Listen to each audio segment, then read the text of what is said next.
रहा है वो मैं आपके सामने रखता हूँ, ख़ास तौर पे जंग के हालात। इसमें डोनाल्ड ट्रंप ने एक अजीबोगरीब स्टेटमेंट दे दिया, बल्कि ये कहें कि बोंगी मार दी। डोनाल्ड ट्रंप ने कहा है कि अगर हमला ना करते हम ईरान के ऊपर, तो अगले 2 हफ्तों में ईरान एटमी हथियार बना लेता है। अब ये स्टेटमेंट डोनाल्ड ट्रंप ने दे दिया। अमेरिका के अंदर लोग कह रहे हैं, पूरी दुनिया में लोग कह रहे हैं कि आयतुल्लाह खामनई शहीद जो है, उन्होंने फतवा दे रखा था कि ईरान एटमी धमाका नहीं करेगा, और उनकी ज़िंदगी में तो ये होना नहीं था। तो वो फतवा देने वाले को तो शहीद कर दिया, और अब वो एटमी धमाका कर भी सकते हैं, कोई पता नहीं है। और दूसरा, गुज़िश्ता साल 2025 में जून के महीने में अमेरिका ने B-52 बॉम्बर्स इस्तेमाल किए थे ईरान में, जो 200-300 मीटर तक नीचे जाके मारते हैं उनके बम, ज़मीन को फाड़ के अंदर जाते हैं। अब वो उन्होंने बम इस्तेमाल किए थे और ईरान की जो मिसाइल साइट्स हैं वहाँ पे बम्बारमेंट की थी। और उस वक्त डोनाल्ड ट्रंप ने ये ऐलान किया था कि अब ईरान एटमी धमाका नहीं कर सकेगा, हमने उनको बहुत पीछे धकेल दिया, अब वो कभी भी एटमी धमाका नहीं कर सकेंगे। ये डोनाल्ड ट्रंप ने उस वक्त कहा था। तो उस वक्त जो कार्रवाई की थी वो भी एक फेस सेविंग थी, वो मैं आपको बता देता हूं। उसमें भी ईरान का कोई नुकसान नहीं हुआ था, ना अमेरिका का कोई नुकसान हुआ था, बल्कि इसराइली हमले के बाद जब ईरान ने वापस हमला किया तो फेस सेविंग के लिए अमेरिका बीच में आया, और अमेरिका को निकलने के लिए फेस सेविंग कुछ दोस्त ममालिक ने लेकर दी थी। तो इससे अमेरिका को कुछ नहीं मिला था, लेकिन डोनाल्ड ट्रंप ने तब भी झूठ बोल दिया था। और अब ये कह रहे हैं कि ईरान 2 हफ्तों के अंदर एटमी हथियार बना लेता अगर हम ये हमला ना करते तो। कभी एक स्टेटमेंट, कभी दूसरा, कभी तीसरा। अमेरिका के अंदर से जो लोग ब्रीफिंग लेकर निकल रहे हैं ना, जिनको इदारे ब्रीफिंग दे रहे हैं, अमरीकी हुकाम जिनको ब्रीफिंग दे रहे हैं, वो सेनेटर्स भी या कांग्रेसमैन बाहर आके वो कहते हैं जी हमें कोई समझ नहीं आ रही, हमें ये समझा ही नहीं पा रहे कि ये हमला इन्होंने किया क्यों। इनके पास कोई एक प्रॉपर वजह नहीं है ये हमला करने की, और ये कोई जवाब फराहम नहीं कर पा रहे कि अब ये इन्होंने करना क्या है, और ना कोई आगे का प्लान है कि इन्होंने जाना किधर है। तो एक तो ये है। दूसरा, देखिए, ईरान ने एक धमकी लगाई है। मैं बार बार चेन ऑफ कमांड की बात कर रहा हूं कि अमेरिका और इसराइल ये कोशिश करेंगे कि ईरान की चेन ऑफ कमांड को तोड़ा जाए। अगर वो उसको तोड़ने में कामयाब हो जाते हैं तो फिर एक बिखरी हुई फौज लड़ाई नहीं लड़ सकती। लेकिन ईरान ने खबरदार किया। उन्होंने कहा जी कि अगर आपने ईरान के अंदर रजीम तब्दील करने की कोशिश की तो उसके बाद जो हम हमला करेंगे वो हम किसी और जगह पे नहीं करेंगे, बल्कि जो इसराइल की एटॉमिक साइट्स हैं वहाँ पे अटैक करेंगे। जो जौहरी तनसीबात या जौहरी साइट्स जिन्हें आप कहते हैं, जौहरी मराकज़ के ऊपर अटैक कर देंगे। और ये बड़ी खौफनाक धमकी है। यानी वो कहते हैं कि अगर ईरान के अंदर आपने रजीम तब्दील करने की कोशिश की तो जो एटॉमिक साइट्स हैं इसराइल की, उस पर अटैक करेंगे। उस पर तो फिर इसराइल के बाद बचेगा ही कुछ नहीं।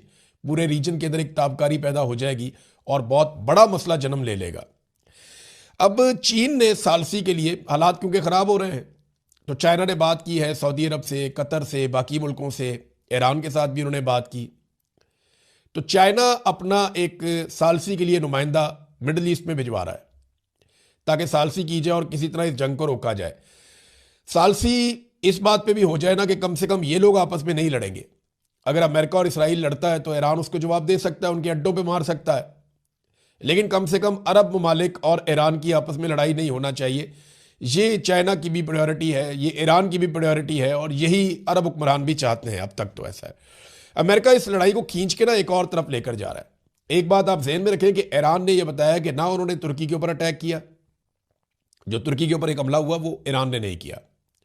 ईरान ने यह बताया कि अजरबैजान के ऊपर एक अभी जाके एक ड्रोन गिरा है, कुछ लोग मिसाइल कह रहे हैं, और वो जो गिरा जाके वो एक एयरबेस के एरिया में गिरा।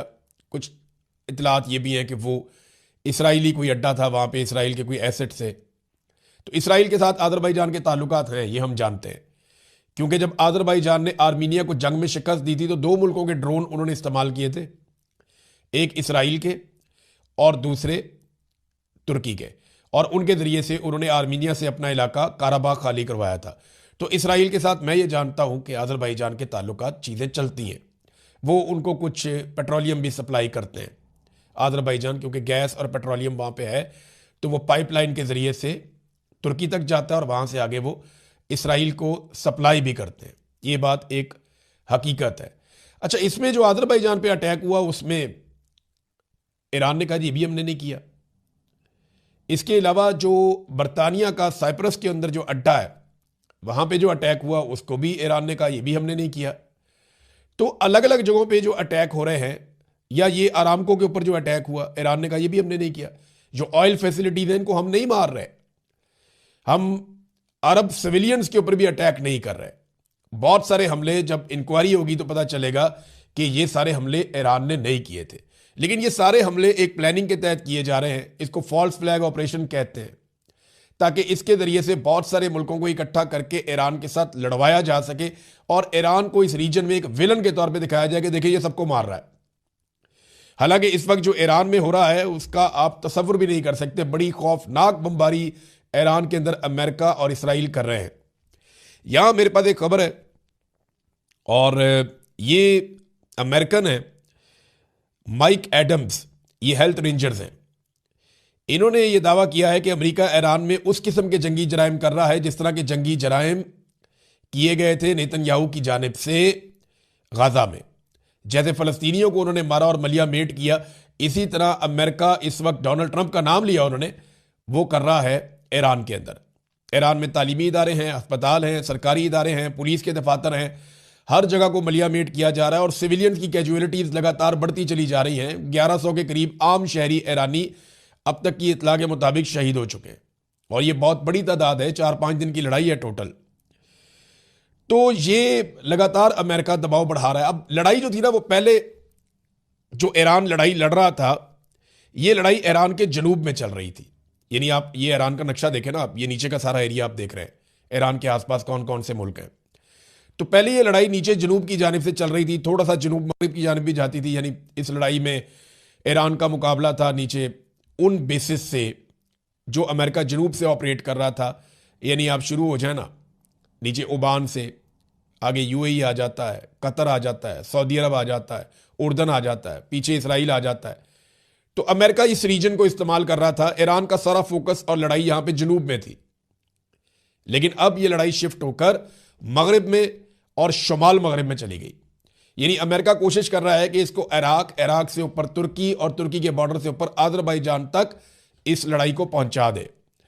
तो ये एक नया फ्रंट खुल जाएगा ईरान के लिए। और यहां से कुर्दों को इक्विप्ड किया गया है, कुर्दों को हथियार और साजो सामान दिया गया है। और अमेरिकन रिपोर्ट्स के मुताबिक, जो उनके मीडिया ने बताई है, 1000 कुर्दों ने ईरानी फोर्सेस के ऊपर अटैक किया जदीद हथियारों के साथ, और उनकी मदद फिजा से अमरीकी और इसराइली कर रहे हैं। जबकि आपको मैंने बताया पिछले वीलॉग में कि कमांडोज उतारे गए हैं नजफ के सहरा में, और ये इराक की तरफ से ईरान को एंगेज करेंगे और यहां से अटैक करेंगे। तो मुख्तलिफ एरिया से ईरान को एंगेज किया जा रहा है। अभी जो ईरान का एरिया बाकी बचा है जहां पे अटैक नहीं हो रहा, ये पाकिस्तान, तुर्कमानिस्तान और अफगानिस्तान वाला एरिया। यानी इसे आप ये कह सकते हैं जो मशरकी साइड है या ऊपर टॉप पे जो शुमाली साइड है, यहां से ईरान के ऊपर अभी बंद है बॉर्डर, यहां पे किसी किस्म का अटैक नहीं हो रहा, ये बॉर्डर ठंडे हैं। लेकिन अमेरिका फ्यूचर में इनको इस्तेमाल कर सकता है या नहीं, इसके बारे में हम अभी कुछ नहीं कह रहे जब तक कि हमारे पास कोई प्रॉपर खबर इसके बारे में नहीं आती। ईरान के जो ज़ेरे ज़मीन ज़खायर हैं उनको तबाह करने के हवाले से एक बड़ा दावा किया है अमेरिका ने और इसराइल ने। वे कह रहे हैं कि ईरान ने अपने मिसाइल ज़ख़ीरा जो है उसे महफूज रखने के लिए ज़मीन के अंदर पूरे पूरे शहर तामीर किए हुए थे, मगर अब हम उन्हें निशाना बना रहे हैं। उनका दावा है कि हमें पता चल गया कि वो कहाँ कहाँ हैं और कहाँ कहाँ से वो मिसाइल बाहर निकालते हैं, ड्रोन्स बाहर निकालते हैं। तो वो कहते हैं जैसे ही वो सुरंगों से बाहर आते हैं हम उन्हें फ़ौरन निशाना बनाते हैं। जबकि बंकर बस्टर बम, ये वो बम होते हैं जो बंकर्स को तबाह करते हैं, लेकिन क्योंकि वो ज़मीन की बहुत गहराई में है तो उनको तबाह नहीं किया जा सकता।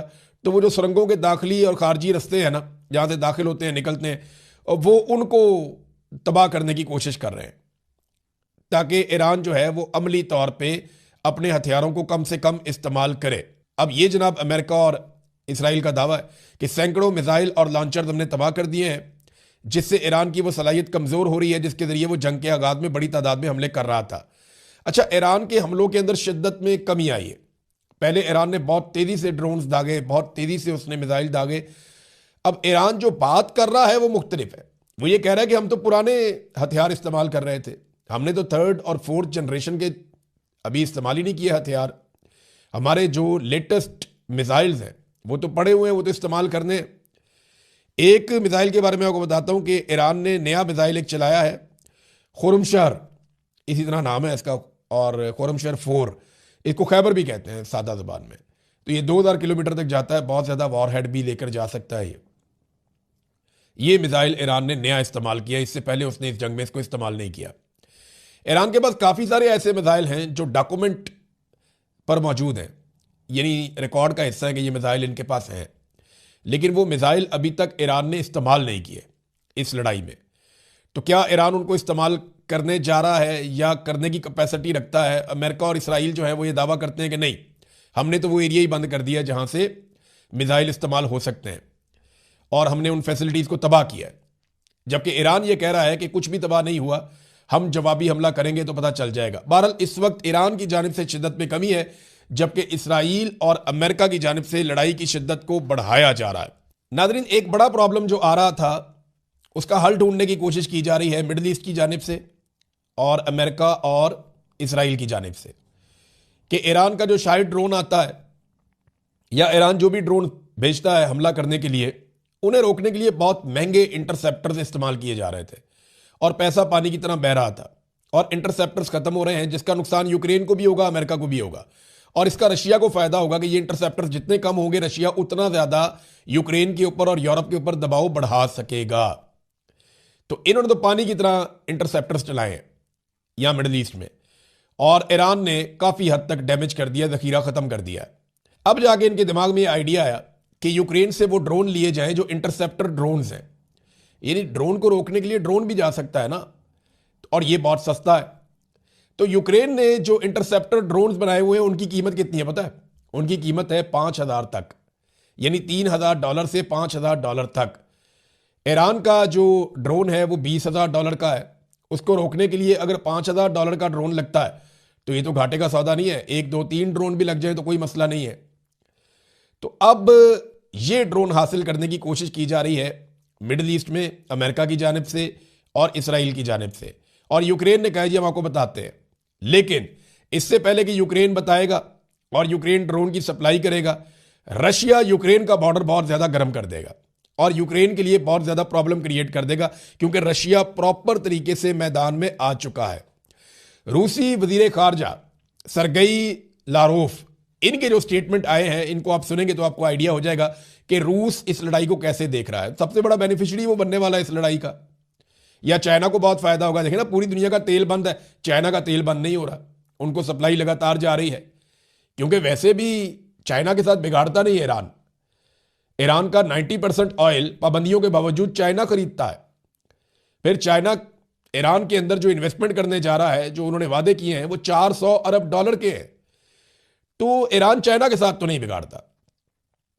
रूसी वजीर खारजा ने कहा कि वो ममालिक जो अमेरिका और इसराइल की जारहियत से मुतासिर हैं, यानी जिन ममालिक के ऊपर इसराइल और अमेरिका दबाव डालता है और उन्हें परेशान करता है, वो हमारे स्ट्रेटेजिक पार्टनर्स हैं, वो हमारे दोस्त हैं, हमारे स्ट्रेटेजिक पार्टनर्स हैं, यानी लड़ाई की नुक्ता नजर से हम उनके साथ हैं।